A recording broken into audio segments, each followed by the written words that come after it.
হরে কৃষ্ণ। কোন পাপে অর্জুন সশরীরে স্বর্গে পৌঁছাতে পারেননি?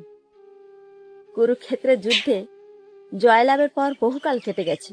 সুখে শান্তিতে রাজত্ব করার পরে হঠাৎ একদিন কৃষ্ণের মৃত্যুর সংবাদ শুনে পঞ্চপাণ্ডব সিদ্ধান্ত নেন যে সংসার ত্যাগ করবে। সেই মতো পুত্র পরীক্ষিতের হাতে সিংহাসনের দায়িত্ব দিয়ে পঞ্চপাণ্ডব ও দ্রৌপদী রওনা হন মহাপ্রস্থানের পথে। পদব্রজে পাহাড় জঙ্গল পার হয়ে উত্তর দিকে চলতে চলতে হরিপর্বতে এসে দ্রৌপদীর মৃত্যু হল।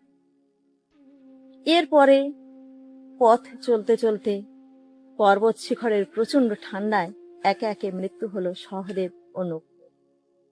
আরো উত্তর দিকে পথ চলতে চলতে নন্দীঘোষ পর্বতে এসে সাংঘাতিক হিমশীতল ঠান্ডায় অর্জুন প্রাণত্যাগ করলেন। তখন ভীম যুধিষ্ঠিরকে জিজ্ঞাসা করলেন, অর্জুন কেন সশরীরে স্বর্গে পৌঁছাতে পারলেন না? তখন যুধিষ্ঠির উত্তরে জানালেন, অর্জুনের মনে শ্রেষ্ঠত্বের অহংকার ছিল। বিশেষত 5 ভাইয়ের মধ্যে দ্রৌপদী তাকে বেশি ভালোবাসত বলে অর্জুনের মনে গর্ব অনুভব হত। এই পাপে অর্জুন সশরীরে স্বর্গে পৌঁছতে পারেননি। যদিও মৃত্যুর পরে স্বর্গলাভ হয় অর্জুনের। তাই ধর্মের পথে সামান্য পক্ষপাত বা আসক্তিও আধ্যাত্মিক অগ্রগতিতে বাধা দেয়।